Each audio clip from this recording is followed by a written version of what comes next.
J'ai raconté cette histoire tant de fois, je pense que tout le monde l'a déjà entendu.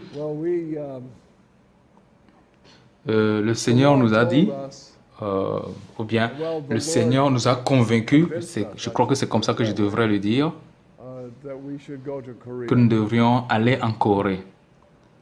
I had Et a j'avais un personal ami friend, his personnel dont name le is nom Harry était Holt, who went Harry to Holt, Korea, qui est allé en Corée and he went et there for il the est specific allé dans purpose le but précis of d'adopter adopting some orphans. des orphelins He adopted 8 qu'il a children adoptés. Il a adopté 8 for enfants his own pour family, sa propre and famille. then he adopted 2 children Puis, il a adopté 2 enfants for pour un jeune young pasteur, Bill pastor et Penny Collier, qui vivait Bill and Penny à Collier, Hood who used to River, live à Oregon, in Hood River, Oregon, et aussi and à or Troutdale, à Troutdale, Oregon. Oregon, I guess it was. Je suppose que c'était Was there Troutdale, Washington? Troutdale, Washington, c'est ça? Okay, it had to be Oregon. Then Ah, Troutdale ok, down there, c'est and plutôt Oregon. they Et il vivait, they wanted to bring one to them. donc So Harry Harry a adopté 2 enfants adopted 2 pour ce children for couple et les a ramenés. this Et il couple. se peut He que brought them back. les journaux disent que cet homme est allé en Corée In et a the adopté newspaper, 8 it said orphelins this man had gone to Korea, adopted 8 orphans, et and a adopté 2 autres orphelins pour Bill et Penny Collier. Penny Collier. Bien. Dans les 30 jours, il y a une photo qui a été publiée de lui descendant de l'avion avec tous ses enfants. Came out of him getting off the Et airplane il a with his reçu kids. beaucoup de requêtes venant de tout le pays, des gens qui lui demandaient est-ce que tu pourrais nous adopter certains enfants, et cela a commencé tous les services à l'enfance. Et Harry s'est rendu compte qu'il y a beaucoup de familles, beaucoup de personnes qui pouvaient s'occuper des enfants, de ces enfants qui ont perdu leurs parents et qui ont besoin d'une famille. Alors il a commencé ce travail. Harry est retourné là-bas, en Corée, et il a commencé à rassembler des orphelins et a fait ce travail et m'a appelé, m'a dit, Dick, tu dois venir ici et prêcher l'évangile. Et j'ai dit, pourquoi irai-je en Corée pour prêcher l'évangile? J'aurais appris que c'est l'endroit le plus spirituel du monde et que l'église en Corée est merveilleuse et se porte bien. Et Harry m'a dit, non, ce n'est pas le cas, ce n'est pas vrai, tu dois venir ici et prêcher l'évangile. Donc j'ai résisté pendant quelques années et puis Harry a appelé et a dit, bonjour, viens, viens en tant que mon invité, viens regarder la Corée.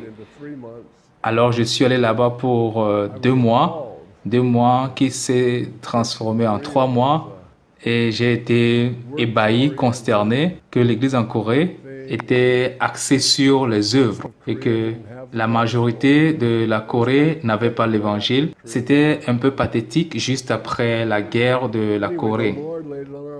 De toutes les façons, le Seigneur nous a donné le cœur d'y aller et donc Darlene et moi avons fait nos valises environ 6 mois après ce voyage que j'ai fait moi-même. Et nous avons emmené 2 enfants, nos 2 enfants, qui étaient de petits-enfants. L'un d'eux avait environ 2 ans, et le deuxième 15 mois. Donc on avait un bébé et un bambin. On priait, demandant au Seigneur la date, quand est-ce qu'il faut aller. Et plus tard, le Seigneur a mis dans nos cœurs le 20 août 1959, je suppose que c'est la date exacte. Et donc, nous avons décidé d'y aller. Et Harry m'a appelé et a dit, Dick, j'attends que tu planifies de venir en Corée. J'ai dit oui. Il a dit bien. Quand venez-vous? J'ai dit le 20 août. Il a dit, oh, donc vous aviez déjà pris vos dispositions. J'ai dit, bon, en réalité, pas encore. Il a dit, ok, parce que je vais rentrer, je vais venir avec les enfants. J'ai affrété un avion avec lequel je vais venir. Nous venons le 15 août, donc c'est parfait. Et j'ai eu un peu du mal avec ça parce que je me disais, si le Seigneur me demande de partir le 20, est-ce que je peux accepter une invitation qui me dit de partir le 15?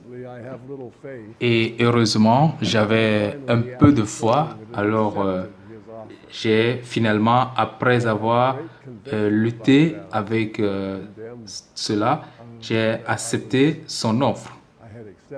J'avais une conviction à ce sujet et je me sentais vraiment condamné d'avoir accepté, d'avoir cédé.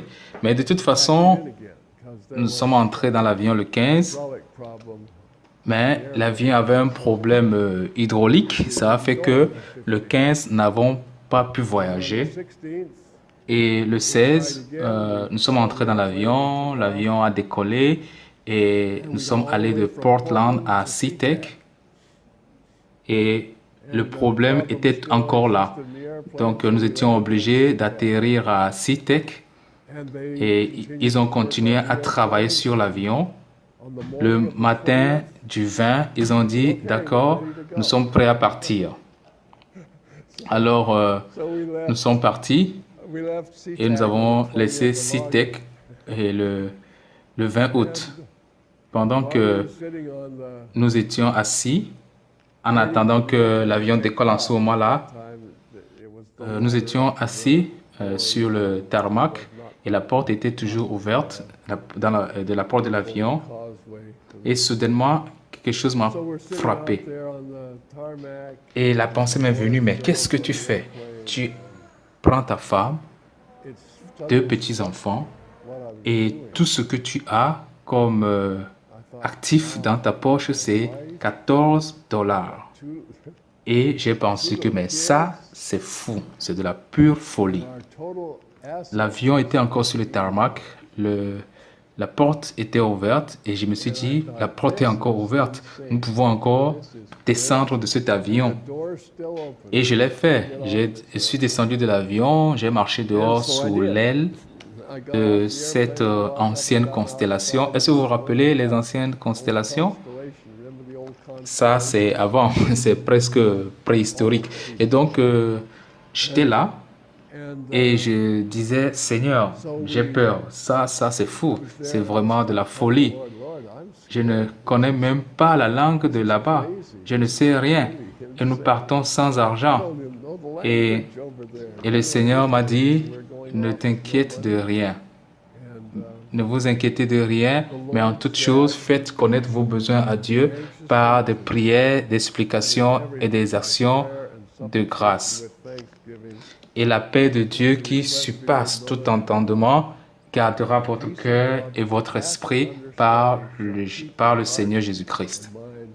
Et c'est ce qui s'est passé. J'ai ressenti la paix de Christ m'envahir et j'ai dit, waouh, je suis revenu dans l'avion et je me rappelle, j'ai dit à Darlene que le Seigneur vient de me parler et je lui ai partagé cette expérience. Et je crois que nos cœurs étaient apaisés. On a fermé la porte de l'avion et nous avons décollé. Nous avons atterri en Corée avec $14.